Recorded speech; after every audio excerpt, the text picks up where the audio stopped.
나가세요, 당장요. 아들의 잔인한 말 한마디가 풍요로워야 할 명절을 제게 지옥으로 만들었습니다.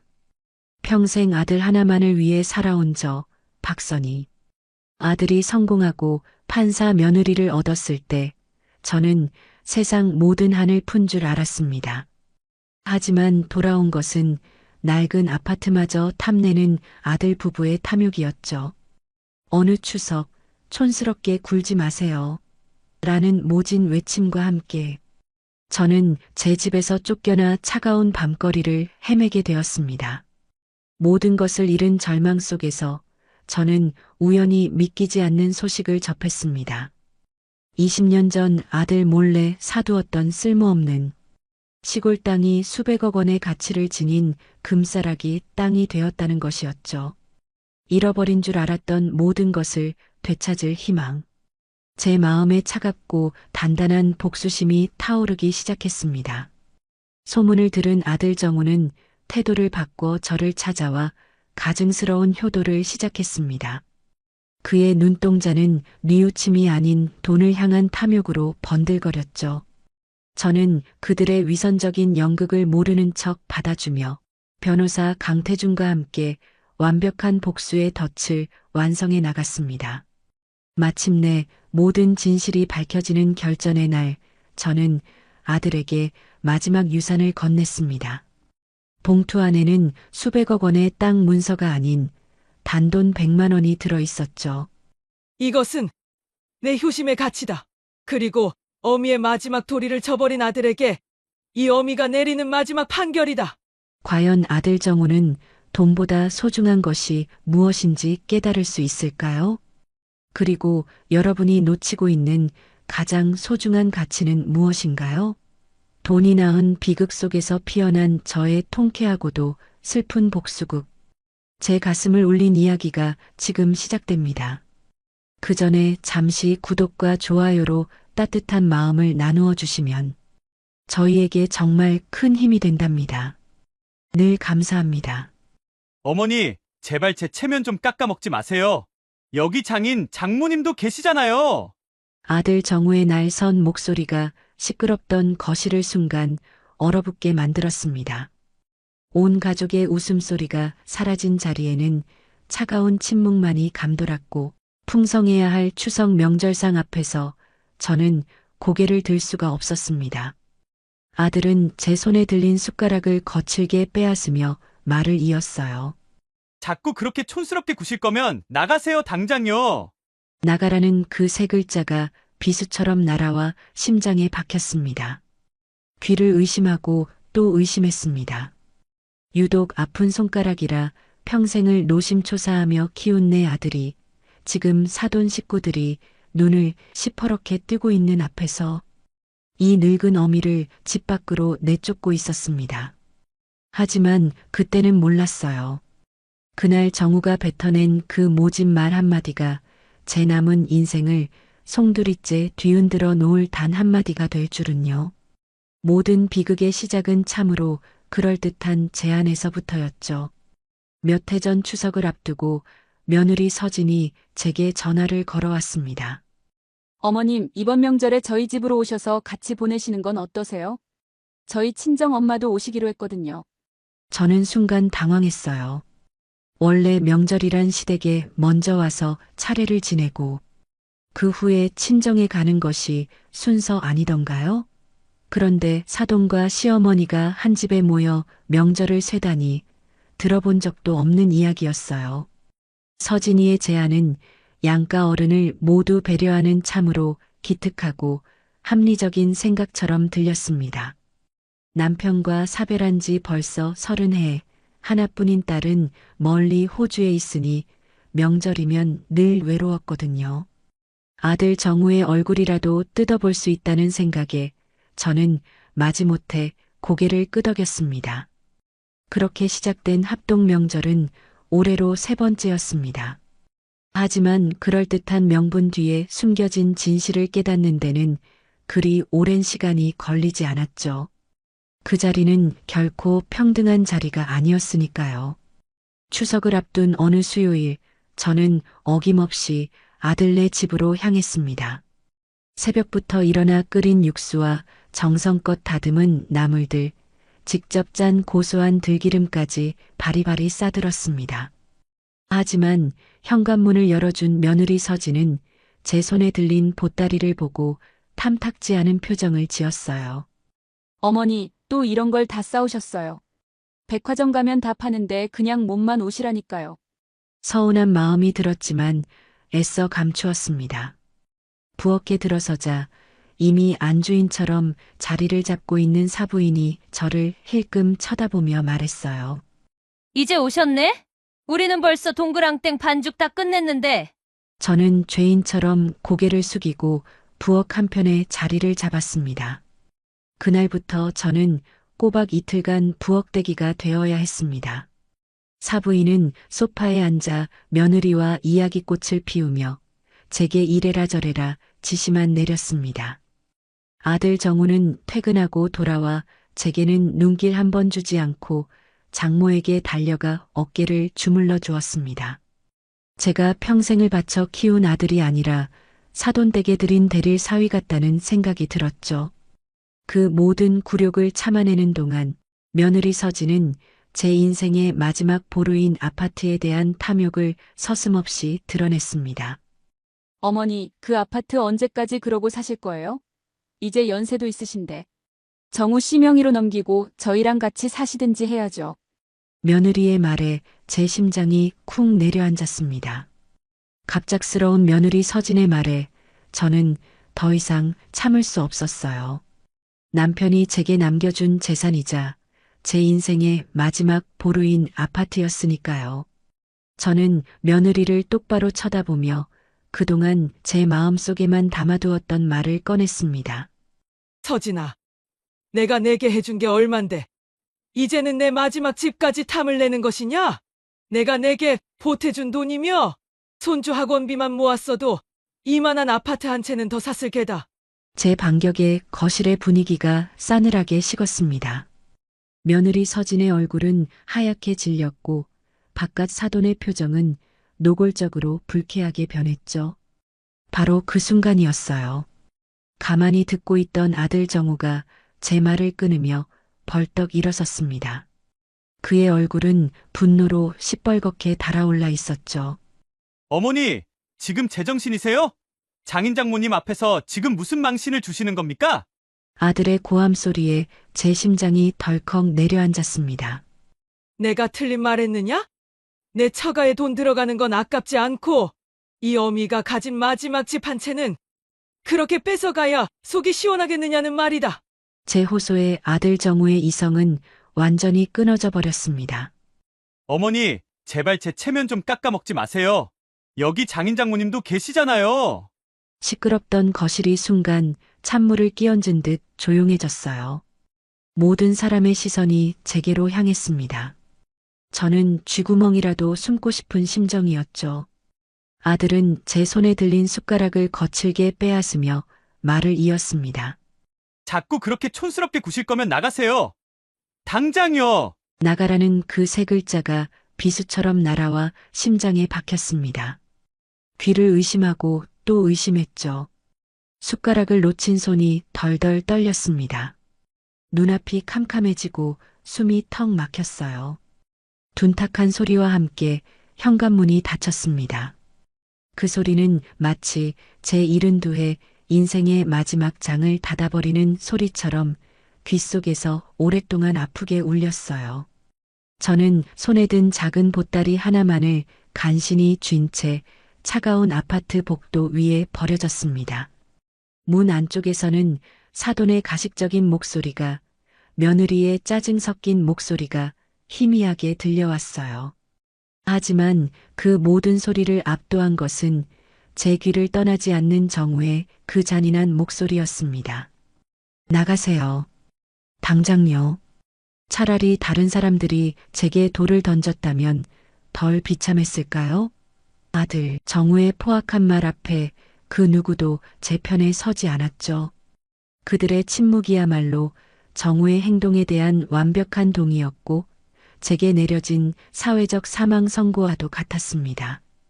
아들은 가장 앞에서 칼을 휘둘렀고 나머지 모두는 그 피를 닦아줄 준비를 하는 공범자들이었습니다. 엘리베이터 버튼을 누를 힘조차 없었어요. 저는 벽에 등을 기댄 채 그대로 주저앉았습니다. 무릎에 얼굴을 묻자 그제야 참았던 눈물이 뜨겁게 터져 나왔습니다.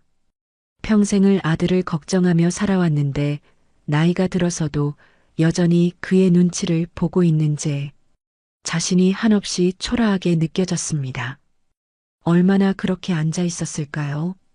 복도 어딘가에서 나는 아이의 천진난만한 발소리에 저는 화들짝 놀라며 몸을 일으켰습니다.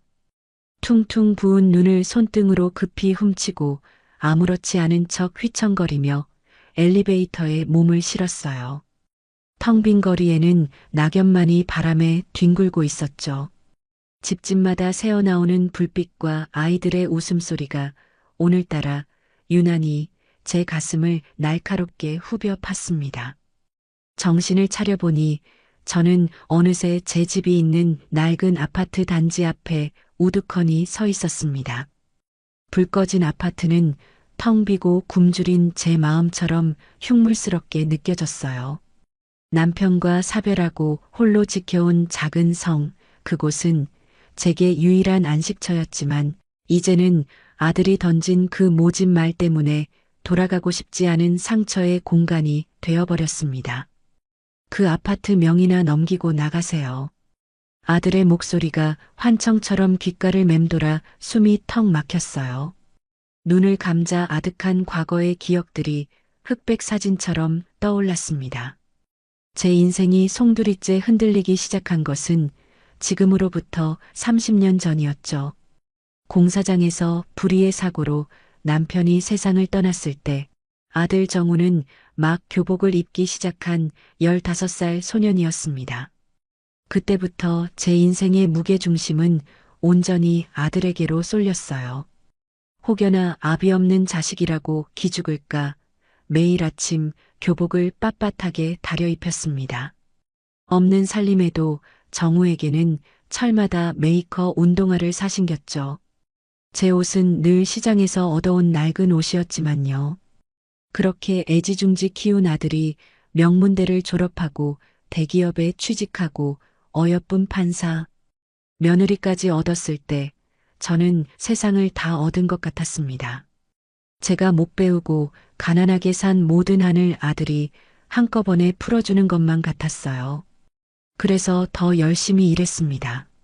아들네 신혼집 대출금을 갚는데 한 푼이라도 보태주려고, 하나뿐인 손주, 영어 유치원비라도 대주려고 허리가 휘도록 남의 집 청소를 했죠.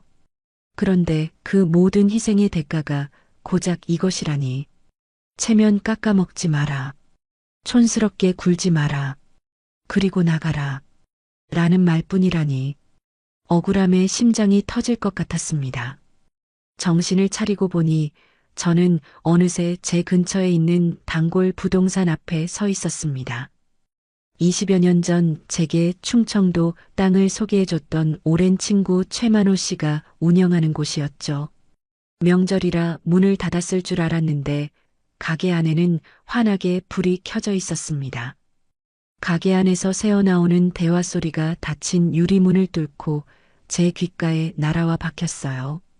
최 사장, 이번에 충남역 신도시 개발 계획 발표되는 거 알지? 아주 대박이야. 거저준데도 안 가질 똥값 땅이었는데 지금은 평당 수백만 원을 호가한다니까. 충남역 신도시, 홍주, 예성? 제 심장이 갑자기 미친 듯이 요동치기 시작했습니다. 제가 20년 전에 사둔 땅이 바로 그곳, 충청남도 홍주와 예성에 걸쳐 있는 쓸모없는 야산과 논밭이었으니까요. 저는 홀린 듯이 가게 문을 열고 안으로 들어갔습니다. 저를 발견한 최만호 씨가 반갑게 맞이했어요. 아이고, 선이 아니야? 이게 얼마만이야? 근데 얼굴이 왜 이렇게 반쪽이야? 저는 최만호의 인사를 받는 둥 다급하게 물었습니다. 최 사장, 방금 그게 무슨 말이야? 충남역 신도시라니? 거기 개발되는 거 진짜야? 제 다급한 모습에 최만호는 의아한 표정을 지었습니다. 너 아직도 그 소식 못 들었어? 뉴스에도 나오고 동네 난리도 아니었는데. 내가 사둔 그 땅, 바로 그 혁신도시 중심부야. 지금 개발 계획 거의 다 확정돼서 보상 절차 들어간다고 난리라고. 망치로 머리를 한 대 세게 얻어맞은 것 같은 충격이었습니다. 최 사장, 그럼 내 땅 지금 얼마나 해? 떨리는 목소리로 묻자 최만호는 주파나를 튕기듯 잠시 생각하더니 입을 열었습니다. 글쎄, 내가 가진 땅이 전부 합쳐서 몇 평이었더라? 내가 어림잡아도 최소 수십억은 훌쩍 넘을걸. 정확한 건 서류를 봐야 알겠지만 넌 이제 강북의 작은 아파트 할머니가 아니라 강남 빌딩주 부럽지 않은 땅 부자야. 이 사람아. 수십억? 제 평생 만져보지도 상상해보지도 못한 돈이었습니다. 시장에서 콩나물 한 줌 더 얻으려고 굽실거리고 평생 1,000원짜리 한 장 마음 편히 써보지 못했던 제 인생의 수십억이라니. 현실감이 느껴지지 않아 다리가 후들거렸습니다. 저는 최만호에게 인사를 하는 둥 마는 둥 부동산을 빠져나왔죠. 집으로 돌아온 저는 마치 처음 보는 물건을 다루듯 조심스럽게 장롱을 열고 먼지가 쌓인 낡은 종이 상자를 꺼냈습니다.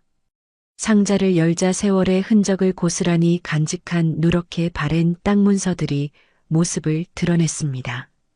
그저 묻혀두기만 했던 종이 쪼가리들이 이제는 제 인생을 구원할 수 있는 황금 티켓이 되어 눈앞에 있었어요. 아들 정우의 모진 말이 다시 귓가에 맴돌았습니다. 나가세요. 당장요. 며느리 서진의 비웃음 섞인 얼굴이 떠올랐죠. 어머님이 가진 게 뭐 있다고?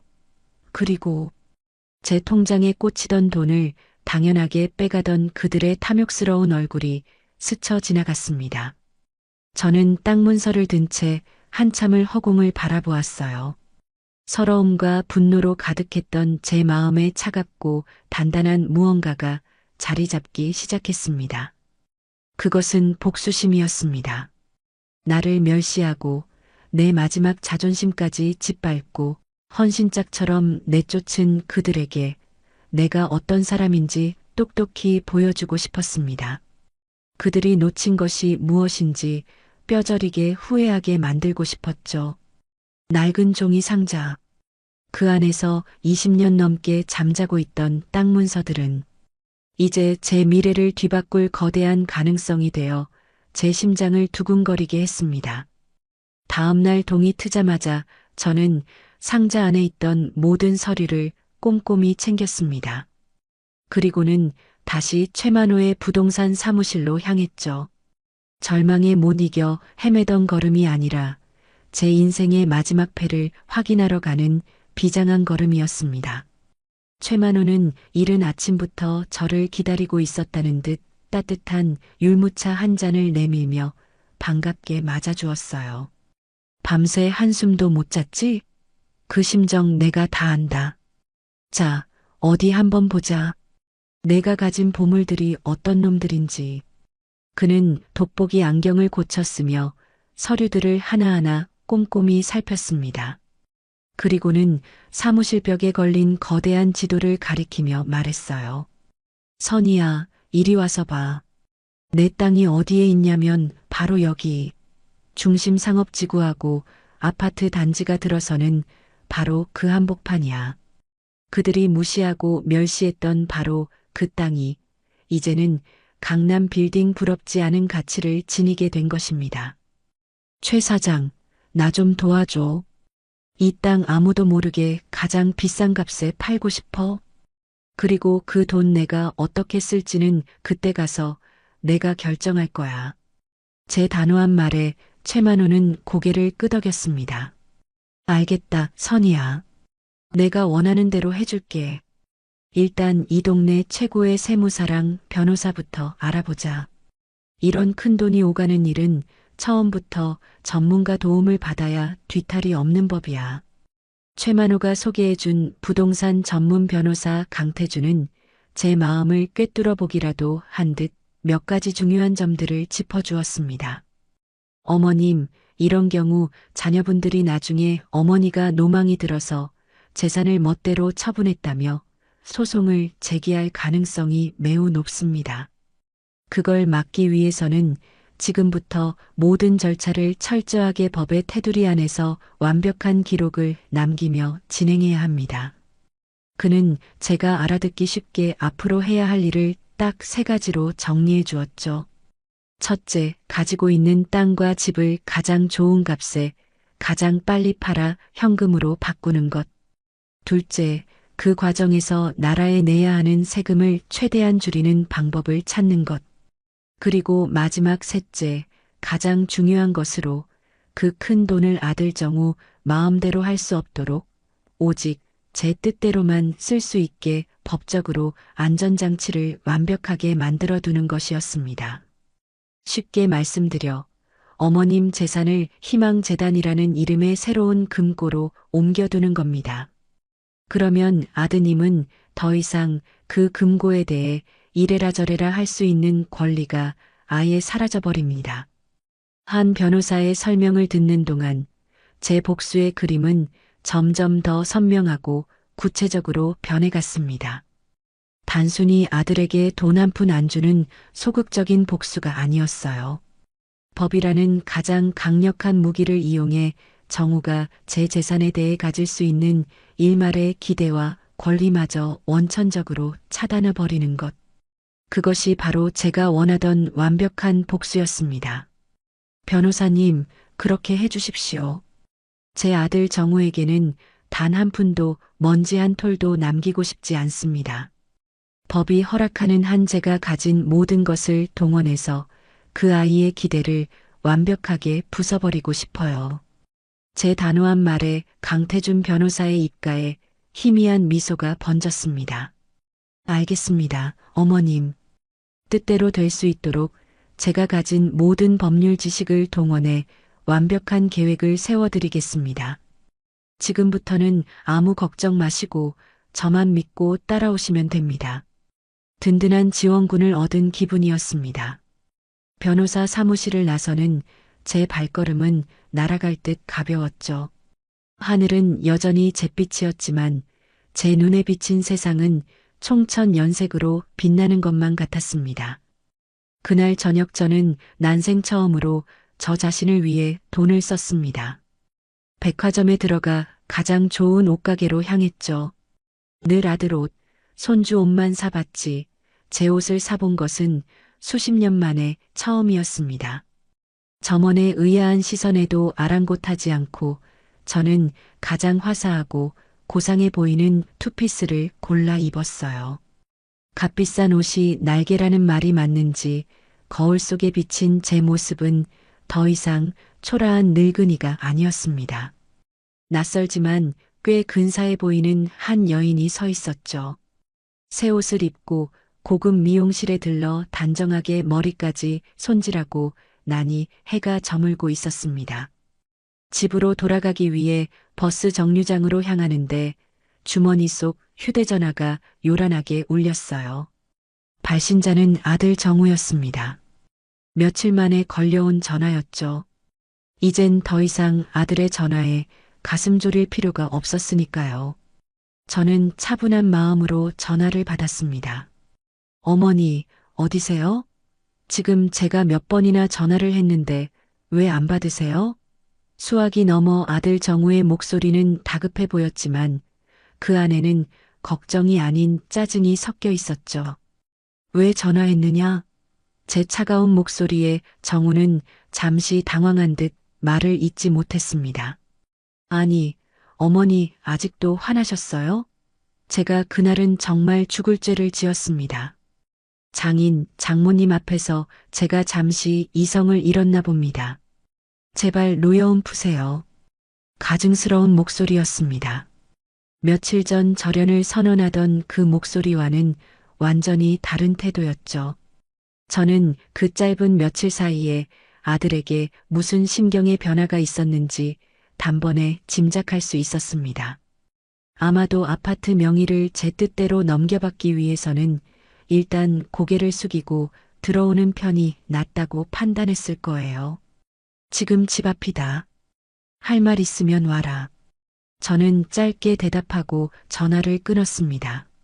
잠시 후 아들 정우의 고급 세단이 쏜살같이 달려와 벤치 앞에 멈춰 섰습니다. 차에서 내린 정우는 제 모습을 보고는 잠시 눈이 휘둥그레졌어요. 늘 후줄근한 옷만 입던 제가 머리부터 발끝까지 말끔하게 차려입고 있으니 놀랄 만도 했겠죠. 어머니, 이게 다 무슨 어디 좋은 데 다녀오세요? 정우는 어색하게 웃으며 제 옆에 앉았어요. 그리고는 품에서 작은 과일 바구니를 꺼내 제게 내밀었죠. 어머니, 이거 좋아하시잖아요. 제가 잘못했습니다. 다신 안 그럴게요. 그러니 제발 화 푸시고 예전처럼 웃어주세요. 정우는 제 손을 잡으며 애처로운 표정을 지었지만 그 눈빛 어디에도 진심 어린 뉘우침은 보이지 않았습니다. 그 눈빛 속에서 저는 오직 아파트와 돈에 대한 탐욕만을 읽을 수 있었죠.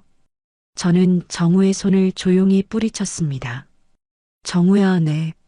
어머니, 말씀만 하세요. 너 왜 화났는지 정말 모르는 거냐?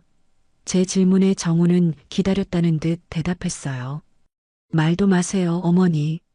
제가 사돈댁 앞에서 어머니께 큰 소리 친 거, 그게 잘못이었죠. 아니, 넌 틀렸다. 저는 정우의 말을 단호하게 끊었습니다. 내가 사돈댁 앞에서 내게 소리친 건 내 잘못의 전부가 아니야. 그건 내가 평생 나를 어떻게 생각해 왔는지를 보여준 아주 작은 일부일 뿐이지. 너는 평생 나를 내 체면을 깎아먹는 촌스러운 늙은이로 내 성공의 걸림돌이 되는 귀찮은 존재로 여겨왔다. 안 그러냐? 제 정곡을 찌르는 말에 정우의 얼굴이 하얗게 굳어졌습니다. 어머니, 그게 무슨 말씀이세요? 제가 어떻게 어머니를 됐다. 더는 듣고 싶지 않구나. 내가 오늘 너를 찾아온 이유가 뭔지 나는 다 안다. 내 그 가증스러운 사과 뒤에 숨겨진 진짜 목적이 뭔지도. 하지만 정우야, 이제 소용없다. 저는 자리에서 일어났습니다. 이제 다시는 나를 찾아오지 마라. 너는 더 이상 내 아들이 아니고 나 또한 내 어미가 아니니 오늘부로 너와 나의 인연은 여기까지다. 뒤에서 저를 부르는 정우의 절박한 목소리가 들렸지만 저는 단 한 번도 뒤돌아보지 않았습니다. 이제 복수를 위한 판은 완벽하게 짜였고 남은 것은 이 무대 위에서 가장 화려하고 통쾌한 마지막 막을 올리는 것뿐이었습니다. 내가 유언장을 준비한다는 폭탄 선언을 한 이후 아들 정우와 며느리 서진의 효도 경쟁은 그야말로 눈물겨운 경지에 이르렀습니다. 그들은 마치 굶주린 하이에나처럼 내 주위를 맴돌며 내 재산이라는 먹잇감이 다른 곳으로 새어나가지 않을까 전전긍긍했죠. 나는 그들의 역겨운 위선을 모르는 척 받아주며 내 복수의 무대를 차근차근 준비해 나갔습니다. 그리고 마침내 결정적인 그날이 왔습니다. 아침 9시 뉴스. 텔레비전 앵커의 상기된 목소리가 거실을 가득 채웠습니다. 정부가 오늘 오전 충남역 신도시 개발 사업 계획을 공식 발표했습니다. 전문가들은 이번 개발로 인해 해당 지역의 지가가 수십 배 폭등할 것으로 예상하고 있습니다. 뉴스가 끝나기 무섭게 아들 정우에게서 전화가 걸려왔습니다. 그의 목소리는 주체할 수 없는 흥분으로 떨리고 있었죠. 어머니, 뉴스 보셨어요? 어머니, 땅 진짜 대박 났어요. 제가 알아봤는데 우리 땅이 그 개발 구역 정중앙이래요. 이제 우리 억만장자 되는 거예요. 우리 땅이라니. 얼마 전까지만 해도 쓸모없는 땅이라며 멸시하던 그가 이제는 제 땅을 서슴없이 우리의 것으로 칭하고 있었습니다. 1시간도 채 되지 않아 아들 정우는 낯선 남자 2명을 대동하고 우리 집 현관문을 박차고 들어왔습니다. 그는 의기양양한 표정으로 제게 그들을 소개했어요. 어머니, 인사하세요. 이쪽은 제 고등학교 동창인데 강남에서 제일 잘 나가는 세무사고요. 이쪽은 유명 자산관리사입니다. 이제 우리도 수백억대 자산가가 됐으니 전문가들의 관리를 받아야죠. 기가 막혔습니다. 저와는 단 한마디 상의도 없이 제 재산을 관리하겠다며 멋대로 사람들을 끌고 온 것이었어요. 마치 자신이 이 모든 재산의 주인이라도 되는 것처럼 행동하는 정우의 오만함에 치가 떨렸습니다. 저는 그들의 경박한 소란을 묵묵히 지켜보다 조용히 입을 열었습니다. 정우야, 네. 어머니, 말씀만 하세요. 내가 알아서 다 한다니 내 마음이 놓이는구나. 나는 이런 복잡한 건 잘 모르니 너희 똑똑한 사람들이 알아서 다 처리해다오. 내 말에 정우의 얼굴에 희색이 만면했어요. 역시 우리 엄마는 순진해서 속이기 쉽다고 생각했겠지요. 그날 이후 우리 집은 아들이 끌고 온 전문가들로 문전성시를 이루었습니다. 그들은 매일같이 찾아와 제 앞에서 재산이 어떠니, 세금이 어떠니, 투자가 어떠니 하며 자기들끼리 떠들어댔죠. 저는 그저 귀찮다는 듯 혹은 아무것도 모른다는 듯 소파에 앉아 뜨개질만 했습니다. 그럴수록 정우는 더욱 신이 나서 날뛰었어요. 그는 이미 400억의 주인이 된 것처럼 행동했습니다. 며느리 서진에게는 외제차를 사주었고 자신은 강남의 최고급 아파트 모델하우스를 보러 다녔죠. 저는 그 모든 광경을 지켜보며 변호사 강태준과 함께 마지막 계획을 실행에 옮기고 있었습니다. 바로 제 명의로 된 모든 부동산의 소유권을 수탁자인 신탁회사로 완전히 이전하는 계약을 체결하는 것이었습니다. 어머님, 이 계약서에 서명하시는 순간 법적으로 이 모든 부동산의 소유주는 어머님이 아니라 저희 법무법인과 연계된 신탁회사가 됩니다. 변호사의 사무실에서 저는 신탁계약서의 마지막 장에 도장을 찍었습니다. 쿵 하고 찍히는 도장 소리가 제 복수의 완성을 알리는 축포 소리처럼 들렸습니다. 드디어 결전의 날이 밝았습니다. 저는 아들 내외에게 전화를 걸어 시내 최고급 한정식 집에서 만나자고 했죠. 중요한 할 이야기가 있다는 제 말에 정우는 잔뜩 들뜬 목소리로 알겠다 대답했습니다. 아마도 제가 드디어 유산을 분배하려는 것이라 생각했을 거예요. 약속 시간이 되자 저는 변호사 강태준과 함께 한정식 집의 가장 좋은 방으로 들어섰습니다. 얼마 후 잔뜩 멋을 낸 아들 정우와 며느리 서진이 상기된 얼굴로 들어왔죠. 저와 강 변호사를 보고는 잠시 당황하는 듯 했지만 이내 특유의 가식적인 미소를 지으며 제 옆에 앉았습니다. 어머님, 좋은 곳으로 부르셨네요. 옆에 계신 분은 누구시죠? 내 법률 자문을 맡아주고 있는 강태준 변호사다. 오늘 중요한 이야기를 해야 해서 모셨다. 변호사라는 말에 두 사람의 얼굴에 잠시 긴장감이 스쳤지만 정우는 이내 그것을 탐욕스러운 미소로 바꾸었습니다. 음식이 한 상 가득 차려지고 어색한 식사가 시작되었어요. 아들과 며느리는 안절부절 못하며 제 입만 쳐다보고 있었습니다. 저는 천천히 숟가락을 들어 탕 한 술을 뜨고 마지막으로 아들의 진심을 확인해 보기로 했죠. 정우야, 네. 어머니, 말씀만 하세요. 만약에 말이다. 내가 가진 땅이 사실은 아무 가치 없는 쓸모없는 땅이었다면 그래도 너는 지금처럼 내게 효도했을 것 같으냐? 제 돌발적인 질문에 정우와 서진의 얼굴이 순간 굳어졌습니다. 정우는 잠시 머뭇거리다 이내 억지 미소를 지으며 대답했어요. 어머니, 무슨 그런 섭섭한 말씀을 하세요? 저는 돈 때문에 어머니께 잘해드리는 게 아닙니다. 어머니는 제 유일한 어머니시잖아요. 뻔뻔한 거짓말. 저는 그 말을 듣는 순간 마음속에 남아있던 한 가닥 미련마저 완전히 지워버렸습니다. 그래, 이제 정말 끝을 낼 시간이구나. 저는 숟가락을 조용히 내려놓고 강태준 변호사를 향해 고개를 끄덕였죠. 변호사가 서류 가방에서 두툼한 서류 뭉치를 꺼내 테이블 위에 올려놓았습니다. 정우 씨, 서진 씨, 지금부터 제가 드리는 말씀을 잘 들으시기 바랍니다. 현재 박선희 여사님 명의로 된 충남 홍주 및 예성 일대의 모든 토지와 현재 거주 중이신 아파트의 소유권은 지난달 일자로 대한 신탁에 전부 이전되었습니다. 변호사의 차갑고 단호한 목소리에 두 사람의 얼굴에서 미소가 사라졌어요.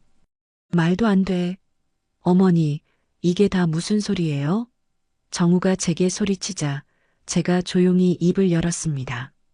내 재산을 내가 마음대로 처분하는데 왜 내 허락을 받아야 하는 것이냐? 변호사는 마지막 쐐기를 박았어요. 그리고 신탁 계약에 따라 해당 부동산을 처분한 모든 대금은 박선희 희망재단 설립 기금으로 전액 사용될 예정입니다. 재단 기부라고? 그걸 다? 정우의 목소리가 절망으로 갈라졌습니다. 저는 그런 아들을 가만히 바라보며 품에서 하얀 봉투 하나를 꺼내 테이블 위로 밀었습니다. 내 몫도 물론 남겨두었지. 내가 그토록 원하던 유산이다. 정우는 홀린 듯이 봉투를 열었습니다. 그리고 그 안에 든 빳빳한 5만 원짜리 지폐 20장을 확인하는 순간 그의 얼굴은 절망을 넘어선 경악으로 일그러졌죠. 이게 뭐예요? 저는 싸늘한 목소리로 대답했습니다. 이것은 내 효심의 가치다. 그리고 어미의 마지막 도리를 저버린 아들에게 이 어미가 내리는 마지막 판결이다. 어머니, 법적으로 제 몫이 있습니다. 소송에서라도 받아낼 겁니다. 정우의 마지막 발악에 저는 자리에서 일어났습니다. 그래, 소송하거라. 하지만 내가 그 소송에서 이겨 돈을 받아낸다 한들 너는 평생 어미를 등친 페르나라는 꼬리표를 달고 살게 될 게다. 과연 그 돈으로 내가 잃어버린 것들을 되찾을 수 있을 것 같으냐? 뒤에서 아들의 절규와 며느리의 악에 바친 울음소리가 들려왔지만 제 발걸음은 조금도 흔들리지 않았습니다. 차가운 밤 공기가 제 뺨을 스쳤습니다.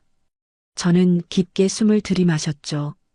제 인생을 짓누르던 무겁고 칙칙한 모든 것들이 그 숨과 함께 허공으로 날아가는 기분이었습니다. 완벽한 해방감. 72회 만에 저는 비로소 제 인생의 주인이 되었습니다. 며칠 후 저는 강태준 변호사가 마련한 기자회견장에 섰습니다. 박선희 희망재단 출범식. 제 이름 석자가 걸린 현수막 아래 수많은 카메라 플래시가 터졌어요. 저는 평생 입어본 적 없는 고운 한복을 차려입고 마이크 앞에 섰습니다. 저는 인생의 가장 중요한 순간에 깨달았습니다. 돈이 사람을 구원하지 못한다는 것을, 진정한 가치는 돈이 아니라 사람의 마음에 있다는 것을 말입니다. 제 목소리는 떨리지 않았어요. 오히려 맑고 단단하게 기자회견장을 울렸습니다. 그래서 저는 결심했습니다. 제가 평생 피땀 흘려 모은 이 재산을 저처럼 평생 고생만 하다 기댈 곳 없이 늙어가는 어르신들을 위해 사용하기로 말입니다. 제 말이 끝나자 우레와 같은 박수 소리가 터져 나왔습니다. 저는 담담한 미소로 고개를 숙였어요. 기자회견장 뒤편에서 며칠 사이 깡마르고 초췌해진 아들 정우가 경호원들의 재질을 뿌리치고 제 앞에 달려와 무릎을 꿇었습니다. 어머니, 제가 잘못했어요. 제발 저를 용서해 주세요. 한 번만, 딱 한 번만 더 기회를 주세요. 정우의 처절한 울부짖음에도 제 마음은 잔잔한 호수처럼 고요했습니다. 저는 경호원들에게 눈짓을 보내 정우를 부축하게 하고 마이크를 통해 마지막 말을 전했어요. 저 아이는 제게 가장 큰 아픔과 동시에 가장 큰 깨달음을 준 아들입니다. 부디 저 아이가 돈보다 소중한 것이 무엇인지 이번 기회에 뼈저리게 배우게 되기를 바랄 뿐입니다. 그날 이후 저는 제 인생의 모든 것을 정리하기 시작했습니다. 가장 먼저 아들과의 추억이 깃든 낡은 아파트를 처분했죠. 모든 짐을 정리하던 날, 저는 장롱 깊숙한 곳에서 낡은 사진 하나를 발견했습니다. 남편과 함께 갓난아기인 정우를 안고 환하게 웃고 있는 사진이었어요. 저는 그 사진 한 장만을 조용히 제 주머니에 넣었고 나머지 사진첩은 미련 없이 쓰레기통에 버렸습니다. 저는 강태준 변호사가 추천해준 도심의 최고급 실버타운에 입주했어요. 그곳에는 저와 비슷한 사연을 가진 혹은 자신만의 인생 2막을 시작하려는 멋진 노인들이 많이 있었습니다. 저는 그곳에서 난생 처음으로 수영을 배우고 서예를 시작했습니다. 흙 묻은 호미 대신 부드러운 붓을 잡고 기름때 묻은 행주 대신 깨끗한 화선지를 마주하는 살. 낯설었지만 하루하루가 충만하고 행복했습니다. 얼마 후 최만호 씨에게서 전화가 걸려왔습니다. 정우가 완전히 망했다는 소식이었죠. 정우, 그놈 회사에 사표까지 냈는데 일이 이렇게 되니까 빚더미에 올라앉게 된 거야. 외제차도 뺏기고 강남 아파트 계약금도 날리고 며느리랑도 결국 이혼 서류에 도장 찍었다더구나. 지금은 월세방을 전전하면서 막노동판을 나간다고 하던데. 수학이 넘어 최만호 씨의 목소리를 들으며 제 마음 한구석이 쌉쌀하게 아려왔습니다. 통쾌함보다는 씁쓸한 연민이 먼저 밀려왔죠. 그래도 제 배 아파 낳은 자식인데 그 아이가 비참하게 무너졌다는 소식에 마음이 편치만은 않았습니다. 며칠 후 저는 수소문 끝에 정우가 일한다는 공사장을 찾아갔어요. 멀리서 바라본 아들의 모습은 제가 알던 아들이 아니었습니다. 안전모 아래로 드러난 얼굴은 검게 그을리고 수척했으며 한때는 명품 옷만 입던 몸은 흙먼지 묻은 작업복에 감싸여 있었죠. 정우는 힘겹게 시멘트 포대를 나르며 다른 인부의 호통에 고개를 숙이고 있었습니다. 그 모습을 차마 끝까지 지켜볼 수 없어서 저는 조용히 발길을 돌렸습니다. 그날 밤 저는 주머니 속에 넣어두었던 낡은 사진을 꺼내 조용히 불을 붙였습니다. 사진은 순식간에 검은재가 되어 부서져 내렸죠.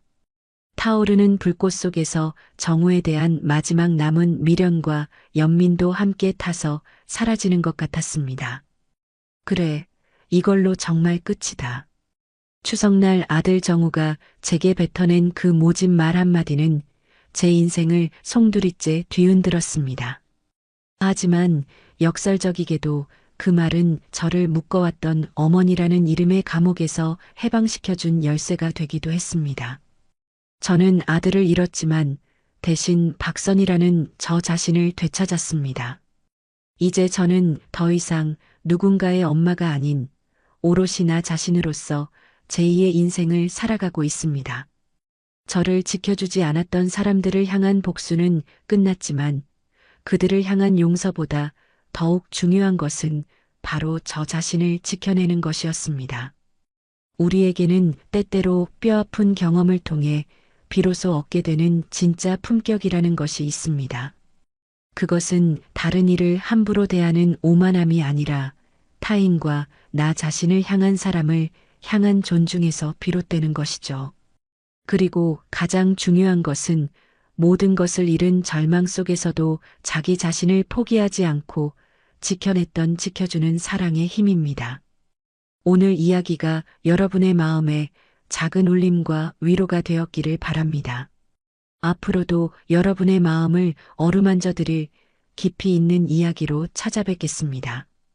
늘 귀한 시간을 내어 저희와 함께 해주시는 구독자 여러분, 진심으로 감사드립니다. 오늘 이야기가 여러분의 마음에 작은 울림이 되었기를 바랍니다. 혹시 나누고 싶은 이야기가 있다면 댓글로 마음을 전해주세요. 여러분의 따뜻한 한마디가 저희에게는 큰 힘이 됩니다. 오늘도 함께 해주셔서 감사합니다. 당신 같은 천박한 식당 딸이 우리 집안에 들어왔으니 이제부터 제대로 된 교육을 받으셔야겠어요. 평생을 정성과 품격으로 살아온 나의 삶은 오직 딸, 수아의 행복을 지키는 것이었습니다. 하지만 딸의 결혼식 직후 사돈 박정원 여사의 잔인한 손찌검이 수아의 뺨에 붉은 상처를 남기던 그날, 나의 세상은 무너졌죠. 딸의 존엄이 짓밟힌 순간 나는 더 이상 따뜻한 아버지가 아니었습니다. 세상 가장 차가운 복수자가 되기로 결심했죠. 모든 것을 걸고 거대 기업 한 명 유통을 무너뜨리기 위한 은밀하고 치밀한 전쟁을 시작했습니다. 그러나 나의 계획을 눈치챈 박정원 여사의 반격 역시 만만치 않았습니다. 딸은 시댁에 감금되고 내가 평생을 일궈온 식당은 위기에 처했죠. 과연 나는 빼앗긴 딸의 존엄을 되찾고 진정한 품격의 의미를 증명할 수 있을까요? 나의 복수는 이제 시작됩니다. 그 전에 잠시 구독과 좋아요로 따뜻한 마음을 나누어 주시면 저희에게 정말 큰 힘이 된답니다. 늘 감사합니다. 나의 일상은 오랜 시간 동안 고요함과 평화로움 그 자체였습니다. 내가 직접 꾸려온 한식당 미담하는 사계절의 정취를 담은 음식과 고즈넉한 분위기로 사람들의 마음을 어루만져 주었죠.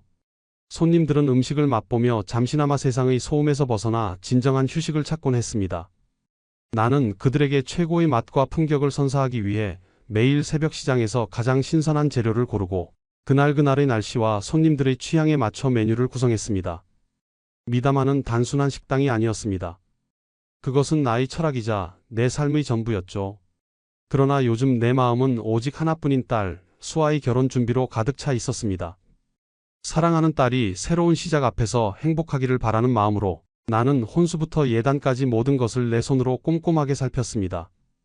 그 어떤 것도 부족함 없이 최고로 좋은 것만 해주고 싶었거든요. 나는 수아의 행복을 위한 일이라면 그 어떤 모욕도 견딜 수 있으리라 믿었습니다. 그러나 사돈이 될 박정원 여사의 차가운 눈빛과 무뚝뚝한 표정은 내 마음에 잊을 수 없는 그늘을 드리웠습니다. 그녀는 마치 나와 수아를 투명인간처럼 대하는 듯 했죠. 나는 애써 그분의 냉담한 태도를 외면하려 노력했습니다. 오직 수아의 행복을 위한 일이라면 이 정도쯤이야 얼마든지 감당할 수 있다고 스스로를 다독였습니다. 아버님, 수아 혼수는 저희가 알아서 할게요. 굳이 신경 쓰지 않으셔도 됩니다. 박정원 여사의 말은 겉으로는 정중한 것 같았지만 그 속에는 당신이 뭘 안다고 나서느냐는 날카로운 비수가 숨겨져 있었습니다. 평생을 정성과 품격으로 살아온 나의 삶이 한순간에 부정당하는 기분이 들었습니다. 나는 그저 딸의 새로운 시작을 축복하는 마음으로 나섰을 뿐인데 그 순수한 마음마저도 오해받는 것 같아 씁쓸했죠. 내 가슴 속에는 알 수 없는 먹구름이 서서히 번지기 시작했습니다. 그 불안감은 마치 폭풍 전야의 고요함처럼 나를 옥죄어 왔습니다. 나는 환하게 웃고 있는 수아의 모습 뒤에 드리워진 어두운 그림자를 보는 듯한 착각에 빠졌습니다. 과연 이 결혼이 수아를 행복하게 해줄까? 나는 수아의 손을 굳게 잡으며 그저 결혼식이 무사히 끝나기만을 간절히 바랐습니다. 박정원 여사의 차가운 시선은 나에게 잊지 못할 불길한 예감을 심어주었습니다. 나는 나의 모든 것을 바쳐 이 결혼을 지켜내려 했지만 그럴수록 박정원 여사의 냉담함은 더욱 깊어져만 갔습니다. 그녀의 비웃는 듯한 미소는 나의 자존심을 짓밟는 것 같았습니다. 내 딸이 저런 사람과 한 가족이 된다는 사실에 나는 알 수 없는 불안에 휩싸였습니다. 나는 그저 조용히 침묵하며 다가올 운명을 예감하는 불안한 마음을 감추었습니다. 수아의 결혼식은 마치 꿈처럼 아름답게 끝났습니다. 나는 세상에서 가장 행복한 아버지였습니다. 내 딸이 세상에서 가장 아름다운 신부가 되어 새로운 출발을 하는 모습을 보며 가슴 벅찬 기쁨을 느꼈죠. 수아가 웃는 모습은 세상 그 어떤 꽃보다도 아름다웠습니다. 나는 내 딸을 세상 그 누구보다도 소중하게 여겼고 딸의 행복을 위해서라면 나의 모든 것을 내어줄 준비가 되어 있었습니다. 그러나 그 기쁨은 오래가지 못했습니다. 결혼식 후 며칠 뒤 수아에게서 걸려온 전화 한 통이 내 마음을 송두리째 흔들어 놓았습니다. 수아가 울먹이는 목소리로 며칠 전 신혼집에 박정원 여사님이 들이닥쳤다는 이야기를 꺼냈습니다. 나는 예감이 틀리지 않았다는 사실에 소름이 끼쳤습니다. 나는 그녀의 전화 속에서 깊은 절망감을 느꼈습니다. 너희 아빠 같은 천박한 식당 딸이 우리 집 안에 들어왔으니 이제부터 제대로 된 교육을 받아야지. 너 같이 볼품없는 출신은 우리 가문에 어울리지 않아. 수아는 박정원 여사가 퍼부은 모욕적인 말들을 덤덤하게 내게 전했습니다. 나는 수화기 너머로 들려오는 수아의 목소리에서 깊은 상처와 절망을 느꼈습니다. 그리고 이어진 이야기는 내 심장을 산산조각 내버렸죠. 박정원 여사는 분노를 참지 못하고 수아의 뺨을 때렸다고 했습니다. 나는 그 말을 듣는 순간 온몸의 피가 역류하는 것을 느꼈습니다. 내 딸이 폭행을 당했다고? 나는 아무 말도 할 수 없었습니다. 그저 뺨을 맞은 충격과 함께 차가운 모멸감에 온몸이 얼어붙었다는 수아의 목소리만이 귓가에 맴돌았죠. 더 충격적인 것은 그 순간 남편인 김민준이 그저 바닥만 바라보며 침묵했다는 사실이었습니다. 그는 사랑하는 아내를 지켜주지 않았습니다. 사랑하는 사람의 아픔을 외면했습니다. 나는 수아의 뺨에 남은 붉은 상처를 보며 나의 무력함에 치를 떨었습니다. 그날 밤 나는 한숨도 잘 수 없었습니다. 내 딸의 품격과 존엄이 한순간에 짓밟힌 것을 내 눈으로 확인했기 때문이죠. 나는 박정원의 행동을 도저히 이해할 수 없었습니다. 그녀의 오만함이 이토록 잔인한 폭력으로 나타날 줄은 꿈에도 몰랐습니다. 나는 딸이 겪은 모욕을 고스란히 나의 것으로 받아들였습니다. 내 마음속에는 분노의 불길이 타오르기 시작했고 나는 박정원 여사를 향한 복수를 다짐했습니다. 내 딸의 눈물을 닦아주고 빼앗긴 존엄을 되찾아주기 위해 나는 모든 것을 걸기로 했습니다. 나는 잠시 모든 것을 잊고 싶었지만 수아의 상처는 내 마음속에 선명하게 각인되었습니다. 내가 아무것도 모른 척, 아무 일 없었던 척 한다면 나는 내 딸에게 영원히 죄인이 될 것이다. 나는 결코 이 분노를 잊지 않겠다고 다짐했습니다. 박정원 여사의 행동은 내게 돌이킬 수 없는 분노를 안겨주었습니다. 그것은 단순한 모욕이 아니었습니다. 수십 년간 내가 지켜온 품격에 대한 조롱이었고 내 딸을 향한 잔인한 폭력이었죠. 나는 밤새도록 잠을 이루지 못했습니다. 수아의 창백한 얼굴과 붉게 부어오른 뺨이 눈앞에 아른거렸기 때문이죠. 이대로는 안 돼. 내 딸을 이렇게 만든 그들을 용서할 수 없어. 마침내 나는 복수를 결심했습니다. 내가 할 수 있는 모든 것을 동원해서라도 반드시 이 싸움에서 이기리라 다짐했습니다. 이 분노를 가라앉히기 위해서는 오직 행동뿐이라는 것을 알았습니다. 가장 먼저 떠오른 사람은 금융계의 거물 이정후 회장이었습니다. 그와는 오래전부터 인연을 이어온 사이였죠. 나는 곧장 이정후 회장을 찾아갔습니다. 그의 사무실은 고층 빌딩 꼭대기에 있어 세상이 한눈에 내려다 보이는 곳이었지만 나의 마음은 오직 복수로 가득 차 있었습니다. 나는 조심스럽게 박정원 여사의 집안인 한명유통에 대한 이야기를 꺼냈습니다. 한명유통이라는 기업에 대해 알고 계십니까? 이정후 회장은 나의 의도를 금방 알아차렸습니다. 그는 한명유통이 겉으로는 견실한 기업처럼 보이지만 실제로는 속 빈 강정이라는 사실을 알려주었습니다. 한명유통이 부실한 재무 상태와 비밀리에 조성된 비자금의 실태까지 상세하게 들을 수 있었죠. 그들의 비리가 생각보다 깊고 광범위하다는 사실에 나는 경악했습니다. 복수의 실마리가 보이기 시작했습니다. 이정후 회장의 소개로 나는 점지만 뛰어난 기업 인수합병 전문가 강지혁을 만났습니다. 그는 30살도 채 되지 않아 보였지만 그의 눈빛은 수십 년 경력의 베테랑처럼 냉철하고 분석적이었습니다. 감정이 전혀 개입되지 않은 그의 태도는 내게 오히려 깊은 신뢰를 주었죠. 강지혁은 한명유통의 취약점을 정확하게 짚어냈습니다. 그는 한명유통의 경영권을 빼앗을 구체적인 전략을 제시했습니다. 나는 그의 눈을 똑바로 쳐다보며 말했습니다. 제가 가진 모든 것을 걸겠습니다. 반드시 이 싸움에서 이길 겁니다. 수아의 존엄과 나의 품격을 되찾기 위해서라면 그 무엇도 포기하지 않겠습니다. 강지혁의 눈빛은 흔들림이 없었습니다. 그는 조용히 고개를 끄덕였습니다. 이제 나의 품격 있는 복수가 시작되려 합니다. 나는 단순히 딸의 복수만을 위한 것이 아니라 내가 지켜온 품격과 존엄을 되찾기 위한 싸움에 나선 것입니다. 이 거대한 전쟁의 시작을 알리는 듯 내 마음속에는 차가운 결의가 자리 잡았습니다. 나의 결심은 굳건했고 나는 더 이상 두려워하지 않았습니다. 나는 미담한의 대표라는 가면을 잠시 벗어 던지고 냉철한 복수자가 되기로 했습니다. 나는 복수를 위해 완전히 다른 삶을 살기 시작했습니다. 낮에는 정성스러운 요리로 손님들을 맞이하며 미담한의 품격 있는 대표로서 살았습니다. 나는 손님들과 웃고 이야기하며 그들의 삶에 잠시나마 따뜻한 위안을 전했습니다. 그들의 존경 어린 시선은 나의 오랜 삶의 방식을 증명하는 것 같아 뿌듯했죠. 그러나 밤이 되면 나의 정체는 완전히 달라졌습니다. 나는 강지혁과 함께 한명유통을 무너뜨릴 치밀한 계획을 세웠습니다. 우리는 수개월에 걸쳐 한명유통의 주식을 조금씩 그리고 은밀하게 매집했습니다. 처음에는 미미했던 지분율이 점차 한명유통의 경영진이 무시할 수 없는 수준인 15%까지 올랐습니다. 나는 주식 매집을 위해 내가 가진 모든 것을 쏟아부었습니다.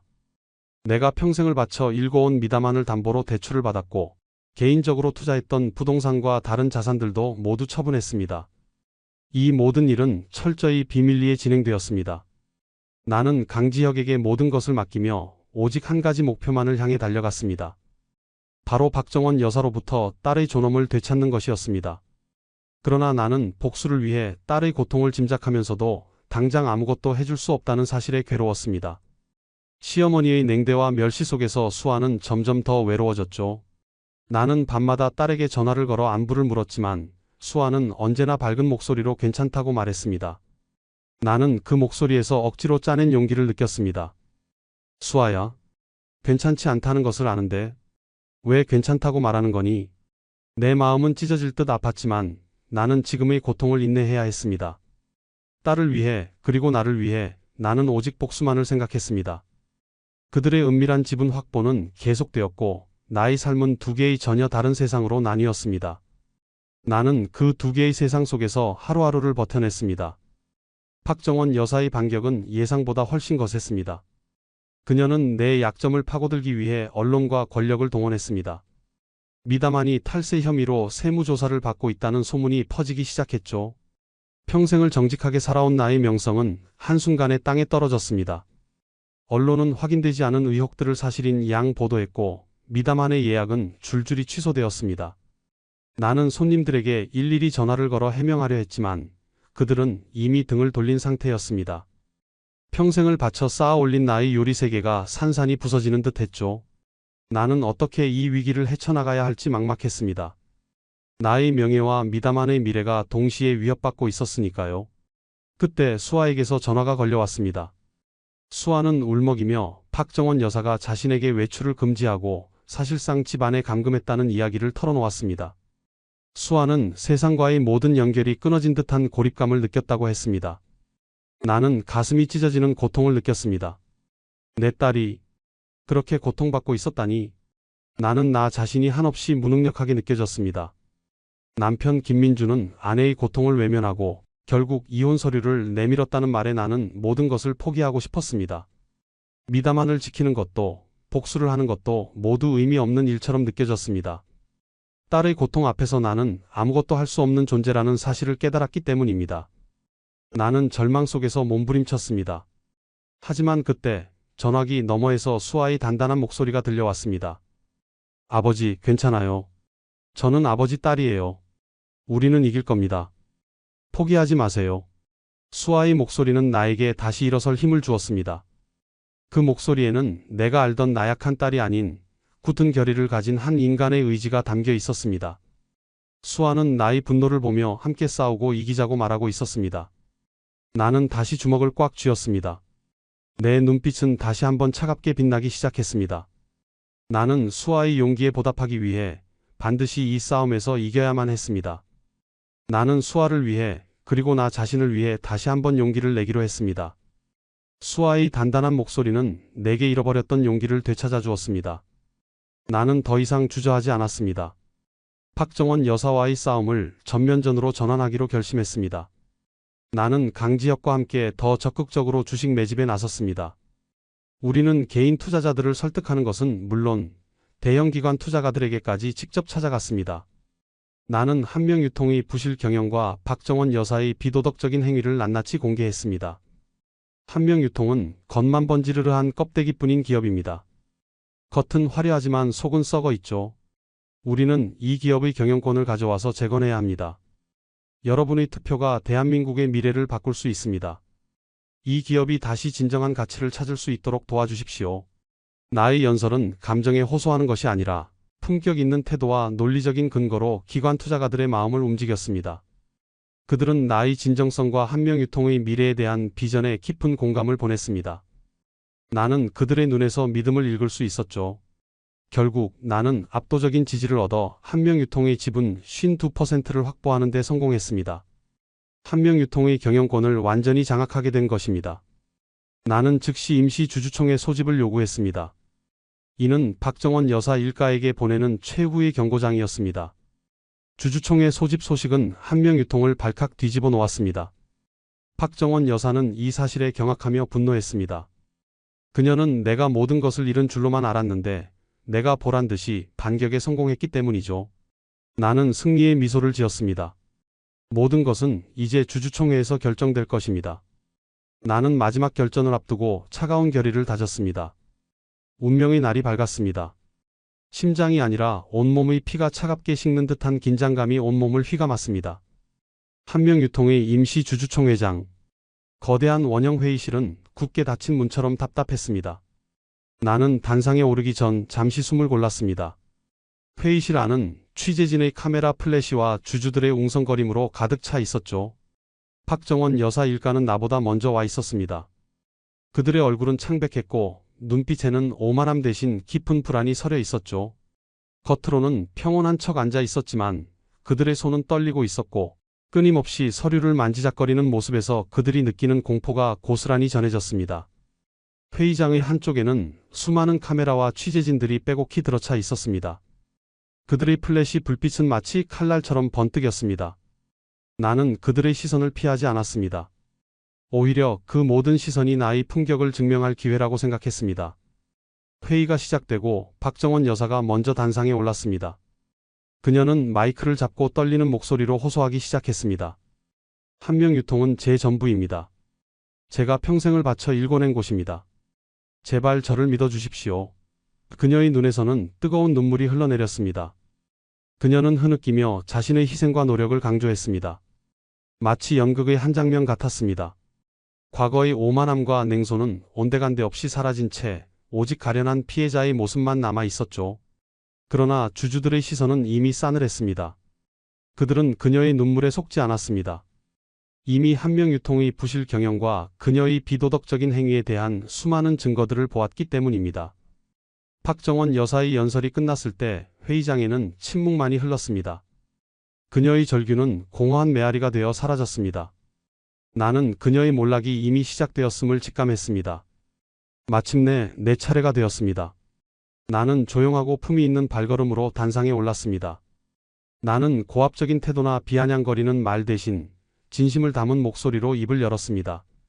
나는 박정원 여사의 비도덕적인 행위를 직접적으로 폭로하는 대신 기업의 진정한 가치와 품격에 대해 이야기했습니다. 저는 한명유통을 무너뜨리기 위해 이 자리에 온 것이 아닙니다. 저는 이 기업이 다시 사람들의 신뢰를 얻고 모두에게 존경받는 기업으로 거듭나기를 바랄 뿐입니다. 진정한 품격은 겉으로 드러나는 화려함이 아니라 사람을 향한 존중과 정직에서 나옵니다. 저는 제가 운영하는 미담안을 통해 그 가치를 배웠습니다. 아무리 화려한 요리라도 정성이 없으면 한낱 음식에 불과합니다. 마찬가지로 아무리 큰 기업이라도 신뢰와 윤리가 없으면 모래성과 같습니다. 우리는 이 기업의 진정한 가치를 되찾아야 합니다. 그것이 바로 우리가 이 자리에 모인 이유입니다. 나의 진심이 담긴 연설은 주주들의 마음을 흔들었습니다. 나의 이야기는 단순한 경영권 싸움이 아니라 신뢰와 품격을 되찾기 위한 싸움으로 느껴졌습니다. 박정원 일가와 달리 나는 나 자신을 낮추고 진정으로 기업을 위하는 모습을 보였습니다. 마침내 투표가 시작되었고 결과는 압도적인 표차로 경영권 교체가 가결되었습니다. 박정원 여사 일가는 망연자실한 표정으로 회의장을 떠났습니다. 그들의 오만함과 탐욕은 결국 그들의 몰락을 불러온 것이었죠. 나는 조용히 미소 지으며 딸을 향한 복수가 성공했음을 알렸습니다. 나는 이제서야 비로소 가슴 한켠에 맺혔던 응어리가 조금씩 풀리는 것을 느꼈습니다. 텅 빈 가슴에 서늘한 바람이 스며드는 듯한 기분이 들었습니다. 주주총회 이후 한명유통은 완전히 새로운 모습으로 재탄생했습니다. 나는 기업의 사명을 한명 프리미엄 식품 브랜드로 바꾸고 내가 미담안을 운영하며 쌓아온 정직함과 신뢰를 바탕으로 기업을 재건했습니다. 처음에는 모두가 회의적이었습니다. 한 식당 대표가 기업을 이끌 수 있을까? 과연 사람이 부패한 회사를 정화할 수 있을까? 하는 의심의 시선들이 쏟아졌습니다. 나는 그들의 의구심을 잠재우기 위해 말 대신 행동으로 보여주었습니다. 나는 먼저 모든 비자금의 흐름을 낱낱이 파헤쳐 사회에 환원했고 부실 경영에 책임이 있는 임원들을 모두 해고했습니다. 그 자리는 젊고 유능한 인재들로 채워나갔죠. 나는 기업의 가장 중요한 가치는 사람이라고 믿었습니다. 아무리 좋은 제품이라도 그것을 만드는 사람들의 마음이 깨끗하지 못하면 진정한 품격을 가질 수 없다고 생각했습니다. 나는 미담 안에서 배워온 정성이라는 가치를 한명 유통에 그대로 적용했습니다. 식자재의 생산부터 유통, 그리고 고객의 손에 닿기까지 모든 과정을 투명하게 공개하고 최고 품질의 제품만을 제공하기 위해 노력했죠. 썩어버린 뿌리를 도려내고 깨끗한 토양에서 건강한 새싹을 틔우기 위한 지난한 과정이었습니다. 그러나 직원들은 나의 진정성에 감동했고 점차 나의 철학에 공감하며 함께 움직이기 시작했습니다. 한명유통은 더 이상 돈과 탐욕만을 쫓는 기업이 아니었습니다. 한명 프리미엄 식품 브랜드로 다시 태어난 이 기업은 사람들의 존경을 받으며 성장했습니다. 그리고 내 딸 수아는 그 기업의 디자인 책임자로 자리 잡았습니다. 오랜 시간 갇혀 지냈던 수아는 자신의 재능을 마음껏 펼치며 일에 몰두했습니다. 수아의 손길이 닿은 모든 제품에는 그녀의 섬세함과 따뜻함이 녹아들었습니다. 제품의 포장지, 로고, 그리고 모든 홍보물에는 진정한 품격이라는 메시지가 담겨 있었죠. 수아는 더 이상 누군가의 아내나 딸이 아닌 한 명의 독립된 전문가로서 자신의 가치를 증명해냈습니다. 나는 그런 수아의 모습을 보며 가슴 벅찬 감동을 느꼈습니다. 내가 그녀를 위해 복수를 시작했지만 결국 그녀는 자신의 힘으로 일어섰다는 것을 깨달았기 때문입니다. 수아는 이제 자신을 멸시했던 시어머니 박정원 여사의 이름을 더 이상 기억하지 않았습니다. 그녀의 마음속에는 이미 새로운 삶에 대한 희망과 열정만이 가득했으니까요. 나는 더 이상 복수에 사로잡혀 살지 않았습니다. 나는 수아의 환한 웃음을 보며 내가 진정으로 원했던 것이 무엇인지를 깨달았습니다. 그것은 복수가 아니라 내 딸의 행복이었다는 것을요. 나는 수아의 손을 잡고 조용히 말했습니다. 고맙다. 내가 나를 지켜주었구나. 그들의 이야기는 복수를 넘어 진정한 희망의 서사로 완성되었습니다. 우리의 이야기는 진정한 품격이 무엇인지, 사람을 향한 존중이 얼마나 중요한지, 그리고 지켜주는 사랑이 얼마나 큰 힘을 가지고 있는지를 보여주었습니다. 나는 수아의 존엄을 지켜냈고 수아는 자신의 힘으로 새로운 삶을 시작했습니다.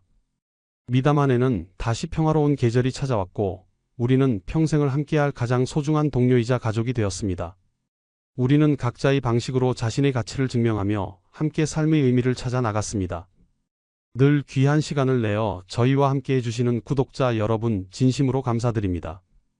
오늘 이야기가 여러분의 마음에 작은 울림이 되었기를 바랍니다. 혹시 나누고 싶은 이야기가 있다면 댓글로 마음을 전해주세요.